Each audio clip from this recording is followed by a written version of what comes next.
बिस्मिल्लाहिर्रहमानिर्रहीम। अस्सलाम वालेकुम स्टूडेंट्स, मैं हूं वाजिद अली कंबो, आपका chemistry teacher. Student second year chemistry chapter 14 और आज हम एंजाइम का दूसरा लेक्चर डिस्कस कर रहे हैं। आज के इस लेक्चर में मैं properties of enzymes, factors affecting enzyme activity और फिर इंपॉर्टेंस ऑफ एंजाइम इसको डिस्कस करेंगे। तो ये आगाज करते हैं। My dear student, properties of enzyme में हम सबसे पहले specificity of enzyme. Enzymes are specific in their action. ये हम पहले भी पढ़ चुके हैं। हम वो one enzyme one reaction theory एक लफ्ज हम पढ़ते, one enzyme one reaction theory, यानी वन एंजाइम वन सबस्टेट, एक एंजाइम एक सबस्टेट के रिएक्शन को ही कैटालाइज करता है। मसलन मेरे पास एक एंजाइम है दैट इज ग्लूकोकाइनेज। ये एंजाइम सिर्फ एक सबस्टेट के केमिकल रिएक्शन को, और वो क्या है, ग्लूकोज।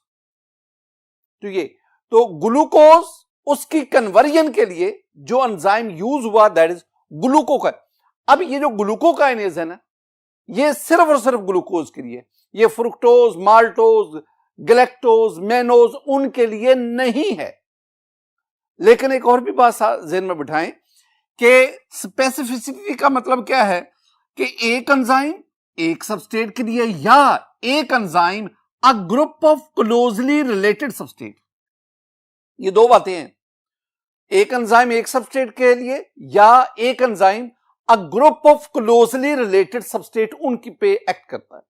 मसलन एक एंजाइम है हेक्सोकाइनेज।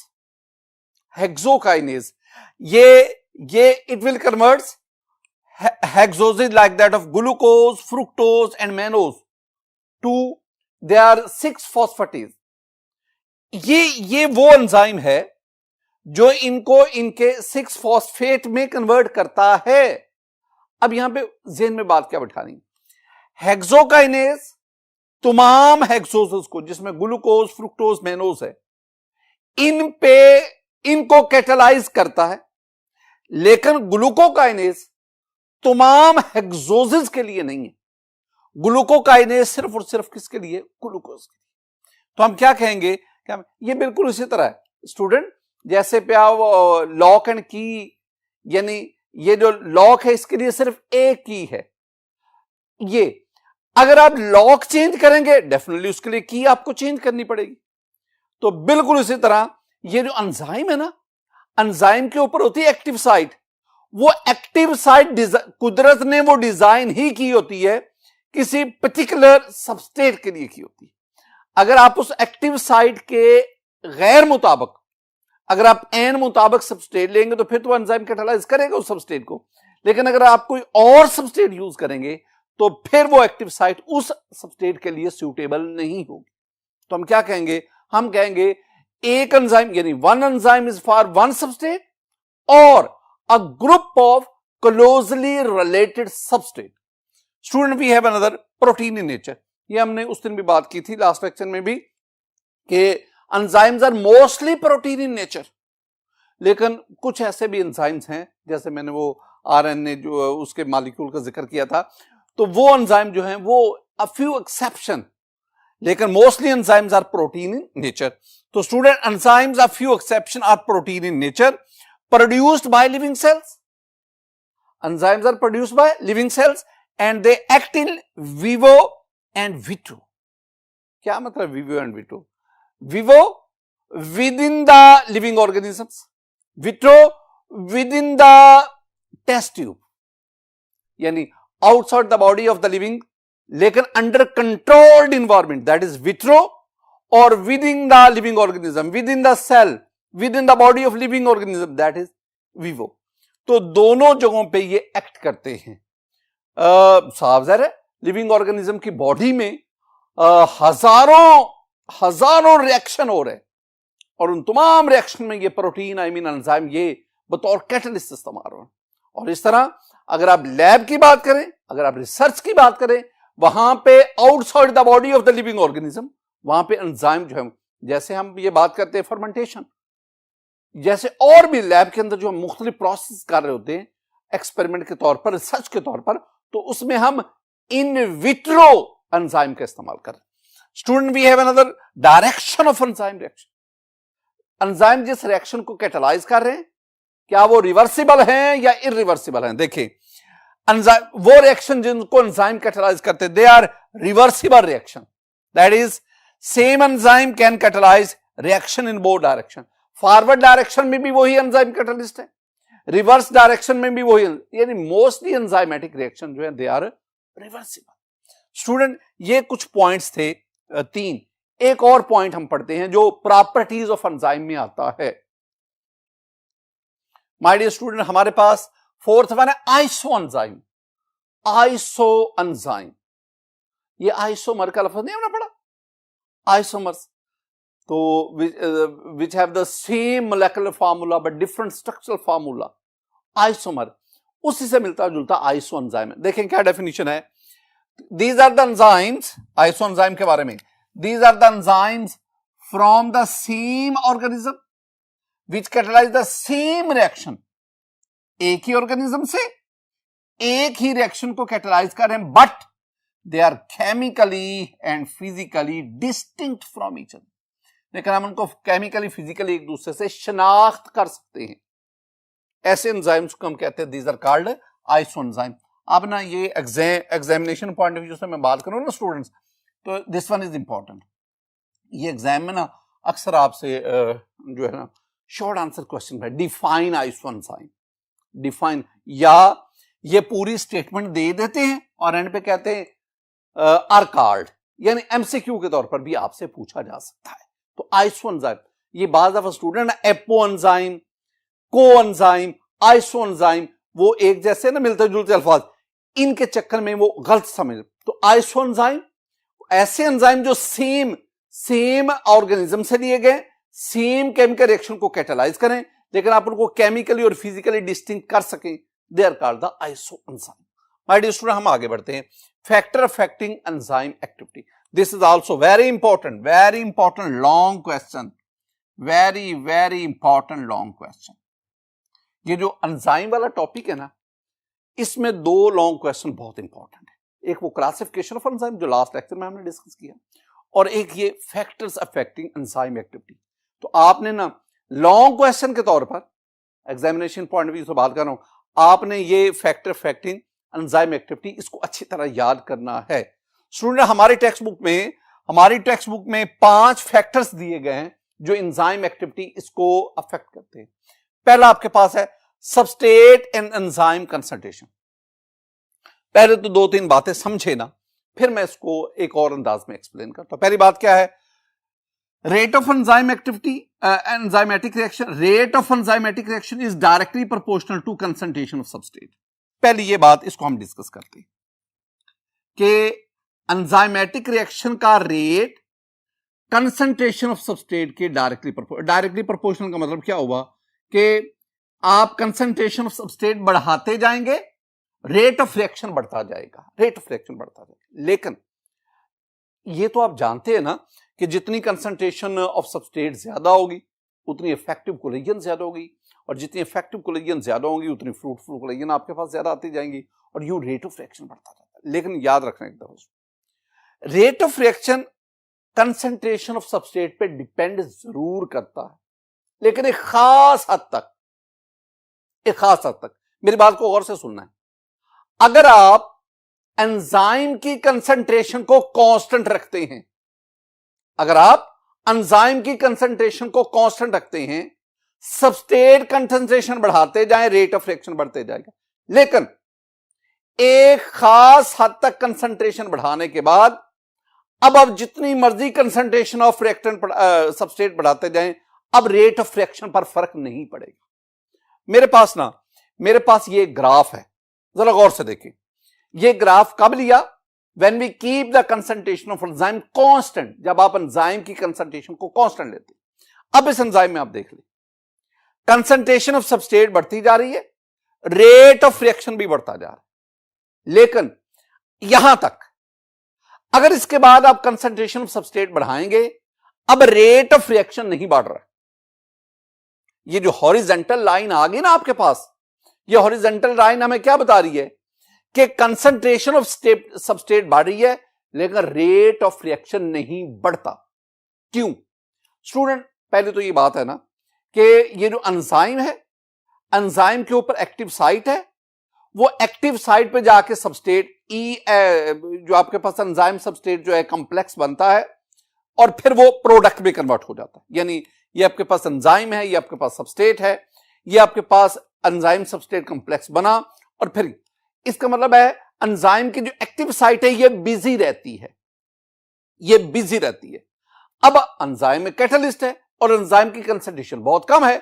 इसका मतलब है कि एंजाइम के बाद बहुत कम एक्टिव साइट्स होती हैं जहां पे सबस्ट्रेट वो आके फिक्स होता है और फिर रिएक्शन परफॉर्म होता है। अब जब आप सबस्ट्रेट उसकी कंसंट्रेशन बढ़ाते जाते हैं, सावजर एंजाइम उनकी एक्टिव साइट वो फिल होती जाती हैं।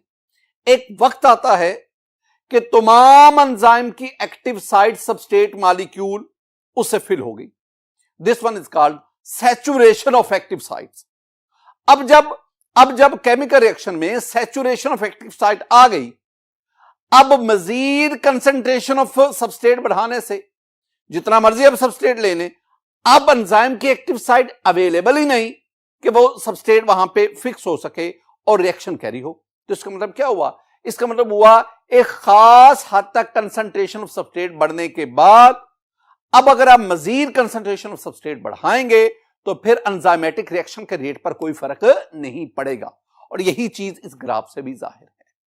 दूसरी बात जो आपने ज़हन में रखनी है कि rate of enzymatic reaction it is also directly proportional to square root of the concentration of enzyme. Square root of the concentration of enzyme, ये दो बातें स्टूडेंट आपने ज़हन में बिठा। दूसरा, टेम्परेचर। हर एक रिएक्शन की तरह फर्स्ट ईयर चैप्टर 11 में हमने पढ़ा था कि an increase in temperature increase the rate of reaction. Temperature बढ़ाने से काइनेटिक एनर्जी ऑफ मॉलिक्यूल बढ़ती है और काइनेटिक एनर्जी ऑफ मॉलिक्यूल बढ़ने से आपके पास अफेक्टिव कोलिजन बढ़ती है और यूं रेट ऑफ रिएक्शन बढ़ता है। तो हर एक रिएक्शन की तरह एंजाइमेटिक रिएक्शन का रेट भी टेम्परेचर डिपेंडेंट है, लेकिन यहां कुछ और भी बातें हैं। और वो क्या? Enzymatic reaction it is best at 37 degree centigrade. Living organism, मैं अगर इंसान की बात करूं तो our body temperature 37 degree centigrade हमारा बॉडी का। इसका मतलब है कि इस टेम्परेचर पर जो एंजाइमेटिक एक्टिविटी है वो मैक्सिमम, यानी this one is a suitable temperature for enzymatic activity in living organisms. दूसरी बात, an increase in temperature, increase in rate. जैसे जैसे आप टेम्परेचर बढ़ाएंगे वैसे वैसे रेट ऑफ एंजाइमेटिक रिएक्शन बढ़ेगा, लेकिन एक बात याद रखें, but over a limited range of temperature. लेकिन अगर आप एक खास हद से ज्यादा टेम्परेचर बढ़ा देंगे तो अब क्या होगा? अब एंजाइम डिस्ट्रॉय हो जाएगा। मैं दोबारा बात करता हूं। ये ना आप इस टेबल को देखिए, ग्राफ को देखिए। माय डियर स्टूडेंट, टेम्परेचर बढ़ता जा रहा है, टेम्परेचर के बढ़ने से enzymatic rate of enzymatic reaction बढ़ता जा रहा है। ये ऊपर की तरफ ये ग्राफ जा रहा है। अब ना ये मैं आपसे 37 डिग्री सेंटीग्रेड कह रहा था, हमारी बॉडी टेम्परेचर 37 है, लेकिन ना इससे थोड़ा सा आगे जाएं, इसका मतलब है 37 से ज्यादा टेम्परेचर पर भी रेट ऑफ रिएक्शन बढ़ता है। ये वाली जो पॉइंट है, this one is called the at this point the rate of reaction is a maximum, this one is called the optimum temperature. यानी वो टेम्परेचर जिस पर enzymatic reaction of enzymatic rate of enzymatic reaction maximum होता है, this temperature is called optimum temperature. अब इस optimum temperature के बाद एक बात देखो, अब जो रेट ऑफ रिएक्शन, मजीद टेम्परेचर बढ़ाओ, अब rate of reaction rapidly decrease कर रहा है। रैपिडली पे लफ्ज में जोर दे रहा हूं, रैपिडली डिक्रीज करता है, रैपिडली। अब स्लोप देखिए, तेजी से गिरता है।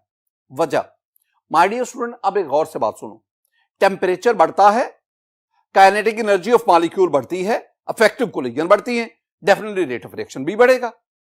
लेकिन जब टेम्परेचर एक खास ऑप्टिमम टेम्परेचर से ज्यादा टेम्परेचर हो जाता है, अब मोलेकुलर मोशन फास्ट होने से वो ग्लोबुलर स्ट्रक्चर, जिसे हम टर्शियरी स्ट्रक्चर कहते हैं, ग्लोबुलर स्ट्रक्चर ऑफ प्रोटीन वो डिस्ट्रॉय हो जाता है और हम कहते हैं अब प्रोटीन डीनेचर होगी, एंजाइम और प्रोटीन तो एंजाइम डीनेचर हो गया। डीनेचर का मतलब अब वो क्या होगा, इनएक्टिव, और इनएक्टिव होने की वजह से उसकी रेट, उसकी एक्टिविटी ग्रेटली रिड्यूस कर गई, ग्रेटली रिड्यूस कर, अब वो इनएक्टिव हो गया, इनएक्टिव, डीनेचर हो गया, यानी एट वेरी हाई टेम्परेचर, यानी अबव ऑप्टिमम टेम्परेचर, टेम्परेचर बढ़ाएं तो एंजाइम डीनेचर होता जाता है, डेस्ट्रॉय होता जाता है, इनएक्टिव होता जाता है। लेकिन एक और बात, डीनेचर होता जाता है। एक और बात, टेम्परेचर कम करो तो टेम्परेचर कम करेंगे, रेट ऑफ एंजाइमेटिक रिएक्शन कम होता जाएगा। 0 डिग्री सेंटीग्रेड पे जाकर, मैंने क्या कहा, 0 डिग्री सेंटीग्रेड पे जाकर एंजाइम इनएक्टिव होगा, डीनेचर नहीं हुआ, एंजाइम क्या हो गया, इनएक्टिव हो गया। डीनेचर कब हुआ, ऑप्टिमम टेम्परेचर से ज्यादा टेम्परेचर पर डीनेचर। लेकिन 0 डिग्री सेंटीग्रेड पर, फ्रीजिंग पॉइंट पर एंजाइम इनएक्टिव हुआ, डीनेचर नहीं हुआ। अब दोबारा एक्टिव करना है, टेम्परेचर बढ़ा दो। आप फ्रोजन स्टेट में एंजाइम को एक लंबे अरसे के लिए स्टोर कर सकते हैं। ये जो मैंने 37 डिग्री सेंटीग्रेड का ना, ये हमारा बॉडी टेम्परेचर है। बाद जो प्लांट एंजाइम है ना, वो जैसे यूरिएज है, this one is a plant enzyme, it show it's optimum temperature at 60 degree centigrade. लेकिन वो जो आपके पास एनिमल्स हैं, उनमें जो एंजाइम वर्किंग करते हैं, वो इतने टेम्परेचर पर वो डीनेचर हो जाते हैं। प्लांट्स में जो एंजाइम है वो ज्यादा टेम्परेचर पर भी डीनेचर नहीं होते। माय डियर स्टूडेंट, ये कुछ बातें थी टेम्परेचर के बारे में। कुछ और भी देखें।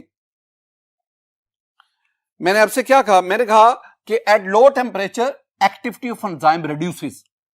लो टेम्परेचर कम हुआ, एंजाइम की एक्टिविटी, और 0 डिग्री सेंटीग्रेड पर जाकर, फ्रीजिंग टेम्परेचर पर जाकर एंजाइम इनएक्टिव हुआ, डीनेचर नहीं, इनएक्टिव हुआ। और एक डेफिनेशन भी ज़हन में रखनी है, और वो क्या है, the temperature at which an enzyme reaction occurs the fastest, that temperature is called the optimum temperature। वो टेम्परेचर जिस पर एंजाइम रिएक्शन फास्टेस्ट होता है, optimum temperature. Student, we have another factor, that is effect of pH। enzymes are protein and protein is very sensitive to pH। हमने ना वो denaturation of protein में एक लफ्ज पढ़ा था कि प्रोटीन स्ट्रक्चर जो है वो डिसरप्ट हो सकता है by heating, by changing the pH, by using the oxidizing and reducing agent. तो a change in pH denature the enzyme. तो pH को चेंज करने से एंजाइम डीनेचर हो जाता है। अब पहली बात तो क्या है, जिस तरह आपके पास ना ऑप्टिमम टेम्परेचर है ना स्टूडेंट, इस तरह आपके पास एक ऑप्टिमम pH भी है। जिस तरह ऑप्टिमम टेम्परेचर, इस तरह ऑप्टिमम, यानी ऑप्टिमम pH क्या होगी, ऐसी pH किसी भी एंजाइम के लिए, ऐसी pH जिस पर उसका रिएक्टिविटी, जिस पर उसकी एक्टिविटी मैक्सिमम होती है। The pH eight which an enzyme will catalyse the reaction at the maximum rate, that is called the optimum. ये एंजाइम टू एंजाइम ये वेरी करती है, ये ऑप्टिमम pH एंजाइम टू, ज्यादातर एंजाइम जो है ना वो 5 से 8 pH पर मोर इफेक्टिवनेस शो कर रहे होते हैं। अच्छा, मेरे पास एग्जांपल क्या है हमारे टेक्स्ट बुक में, the optimum pH for slavery amylase, ये एक एंजाइम है, स्लेवरी अमाइलेज हमारे स्लाइड में मौजूद है। इसकी जो pH है दैट इज 6.4 to 6.5।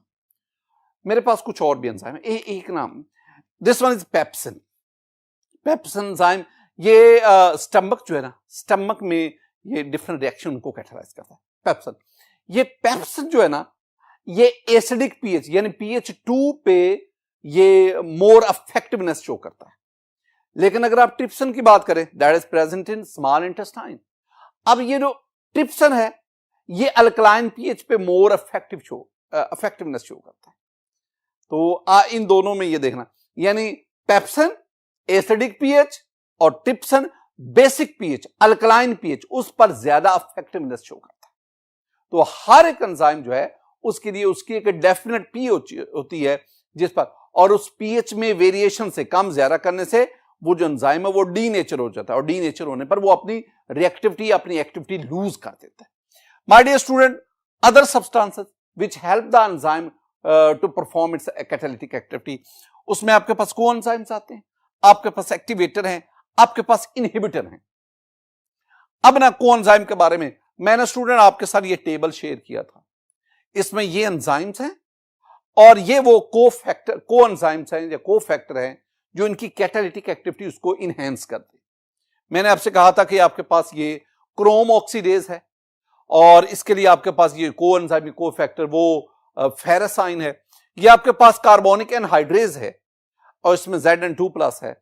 इस तरह ये डिफरेंट आपके पास एंजाइम और उनके साथ ये कोएंजाइम ये कोफैक्टर, और ये वो हैं सब्सटेंसेस ऑर्गेनिक या इनऑर्गेनिक आइन जो उनकी कैटालिटिक एक्टिविटी उसको इनहेंस करते बढ़ाते हैं। स्टूडेंट साथ ही साथ कुछ इनहिबिटर भी होते हैं। इनहिबिटर हम क्या कहेंगे? Inhibitor are the substances which reduces the enzyme. ये तो इनहिबिट से ही पता चल रहा है, इनहिबिट रोकने वाला। तो इनहिबिटर वो सब्सटेंसेस हैं जो एंजाइम की एक्टिविटी को कम करते हैं, रिड्यूस करते हैं, कम करते हैं। तो एंजाइम के साथ साथ ये अदर सब्सटेंसेस भी हैं जो उसकी रेट, जो उसकी रिएक्टिविटी, जो उसकी एक्टिविटी में कमी बेशी का बायस बनते हैं। Student we have the radiation. हमारे टेक्स्ट बुक में जो 5वां फैक्टर जो एक्टिविटी ऑफ एंजाइम को अफेक्ट करता है that is the radiation. Generally enzymes are readily inactivated foreign by exposure to ultraviolet light, beta rays, gamma rays and x-rays। ये different radiations हैं जो एंजाइम एक्टिविटी उसको डिक्रीज करते हैं। My dear student, these are various factors जो जिसमें क्या था मैं दोबारा बता रहा हूं, जिसमें आपके पास क्या था? Substrate enzyme concentration, you have the temperature, you have the effect of pH, you have the other substances and the radiation। Long question के तौर पर आपने इसको परवेट करना। हम एंजाइम के सिलसिले में आखिरी हेडिंग की तरफ बढ़ते हैं। My dear student, we have the importance of enzyme. और यहां जो एंजाइम की इंपॉर्टेंस हमारी टेक्स्ट बुक में है वो इसकी बायोलॉजिकल इंपॉर्टेंस है, इंडस्ट्रियल नहीं दी हुई, बायोलॉजिकल इंपॉर्टेंस है। हालांकि एंजाइम जो है वो इंडस्ट्रियली वेरी इंपॉर्टेंट, लेकिन मैं महदूद हूं अपने सिलेबस की हद तक। तो बायोलॉजिकल इंपॉर्टेंस में दो तरह की इनकी इंपॉर्टेंस, एक है मेडिकल डायग्नोसिस, डिफरेंट डिजीजेस को डायग्नोज करने में एंजाइम हमारी कैसे हेल्प करते हैं, and the treatment of various disease. ये ना यहां मैं 4 एंजाइम्स का जिक्र करूंगा। ये भी एमसीक्यू के लिहाज से या एंटी टेस्ट वगैरह के लिहाज से ये बहुत बहुत इंपॉर्टेंट है। डायग्नोसिस में हमारी कौन सी हेल्प करते हैं? देखें, alkaline phosphatase, it raised in rickets and obstructive jaundice। rickets और obstructive jaundice उसकी निशानदेही होती है जब इसकी कंसंट्रेशन इंक्रीज कर जाती है। तो वो जो हम डिफरेंट अमाइनो एसिड टेस्ट नहीं करते, अमाइनो एसिड टेस्ट और फिर डिफरेंट टेक्निक जिसके जरिए हम concentration of protein in body उसको मालूम करते हैं, उनके जरिए अगर हमें ये पता चले कि आपके पास अल्कलाइन फॉस्फेटेज जिसकी कंसंट्रेशन बॉडी में, इसका मतलब है ये अलामत है रिकेट्स की तरफ, ये जॉन्डिस की तरफ। Similarly student, we have another enzyme that is lactic dehydrogenase. ये नाम याद रखना है, क्या नाम है?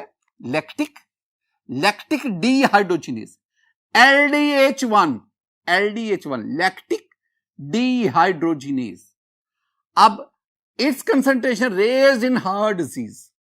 अब ये पता करना हो कि क्या ये आदमी जो है वो दिल की बीमारी का शिकार है या नहीं, तो फिर देखा जाता है कि उसमें लैक्टिक डीहाइड्रोजिनेज LDH1 इसकी कंसंट्रेशन क्या है। स्टूडेंट, हमारे पास कुछ ऐसे एंजाइम है जो डिफरेंट डिजीजेस के ट्रीटमेंट में इस्तेमाल होते हैं। मसलन वी हैव द थ्रोम्बिन। ये नाम याद रखना है, बार बार मैं कह रहा हूं, thrombin. It is used locally to stop bleeding. तो ये bleeding, locally to stop bleeding. We have the L-asparginase। It is use for the treatment of blood cancer in children. बच्चों में ब्लड कैंसर उसके ट्रीटमेंट के तौर के लिए L-asparginase को इस्तेमाल किया। माय डियर स्टूडेंट, आज के इस लेक्चर में मैंने आपको properties of enzymes, factor affecting enzyme activity and biological importance of enzyme इसको डिस्कस किया। मेरी दुआ है कि अल्लाह ताला आप पर अपना फजल फरमाए, अल्लाह ताला आप पर अपना करम फरमाए। अस्सलामु अलैकुम व